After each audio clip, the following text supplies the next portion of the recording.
Dr. Kelsey, I have a couple of quick questions. A lot of our listeners out there are very health conscious. They tend to emphasize homeopathic medicines, remedies. Do you have any thoughts about treatments that people might say are really substitutes, natural treatments for vaccines? I'm taking cod liver oil, or I got my, these are the vegetables and fruits I'm eating, and we've heard some of that from the so-called Secretary of Health and Human Services. And also, the other question I have is about the relationship between vaccines and autism. People are saying, I don't want to do that. These are dangerous. This MMR vaccine has been linked to autism.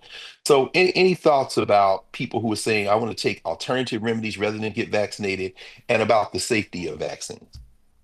So say the alternative remedies that you're talking about, in some instances, can be helpful in supporting the immune system, so supporting a healthy immune system.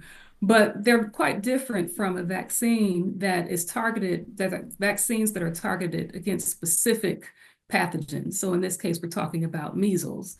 So those practices don't protect against specific pathogens. We're talking about, like I said, in this case, measles. And so what I mean by that is that the way that the measles vaccine works is that it's considered a live attenuated virus, which means that it has a very, very low activity. So the strength of the virus is very low, so low that it doesn't cause the condition itself, but it does trigger an immune response. Hmm. And so what happens then is when a person is exposed, so say if somebody is in one of those areas where there's an outbreak and someone is exposed, then their antibodies, their natural, through their natural immune system, they create these antibodies, which are these little, kind of soldiers that say, well, okay, yeah, I know who you are and I know how to handle you.